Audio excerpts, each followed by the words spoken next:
there's a reason why this war hasn't ended, and that is because there's complex factors at play. I know that sounds like a throwaway line, but it's true.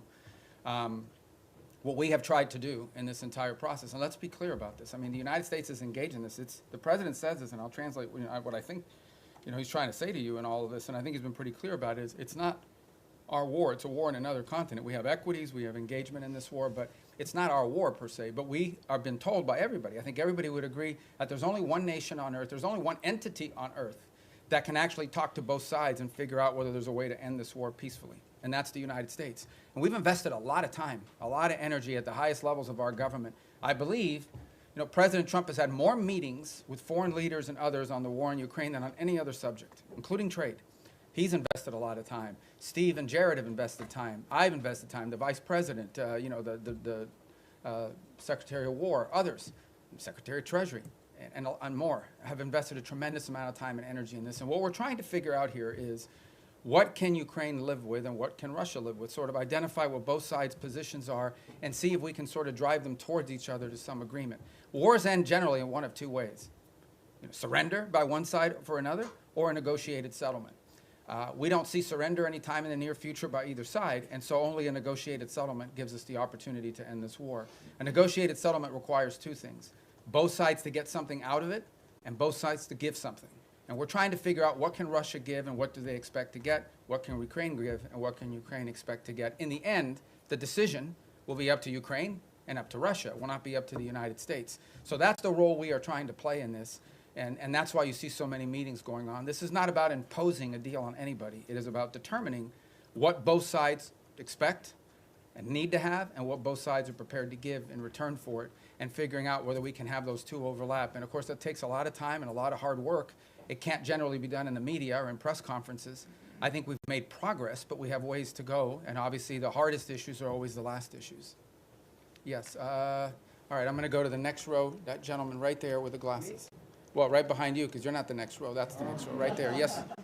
Thank you. I'd like to ask how you Oh, I'm view. sorry. I didn't. Okay. Oh, go ahead. You can start. I hadn't seen you. I'd seen it, but you can go because you're first on that row. So. Okay, great. Thank you so much. As a well-oiled machine, ladies and gentlemen. So go ahead. I'm sorry, man. Thanks. I'd like to ask how you view recent escalation of tensions between Japan and China. You've been known for your tough rhetoric towards China over the years. Do you condemn China's recent provocative actions against Japan? Yeah, no, I think I've been nice to China, in terms of the work we have to do with them. And I mean, I had another job. My job now is I represent the President of the United States and the United States in foreign diplomacy. And I think we've made good progress with the Chinese. The Japanese are a very close ally of the United States. I think these tensions are pre-existing. We understand that's one of the dynamics that has to be balanced in that region. And I believe that we feel very strongly that we can continue with our strong, firm partnership and alliance with Japan and do so in a way that continues to allow us to find productive ways to work together with the Chinese Communist Party and the Chinese government. Look, there'll be tensions, there's no doubt about it. I mean, at the end of the day, China is and it will continue to be a rich and powerful country and a factor in geopolitics. We have to have relations with them, we have to deal with them, we have to find the things we are able to work together on, and I think both sides are mature enough to recognize that there will be points of tension now and for the foreseeable future.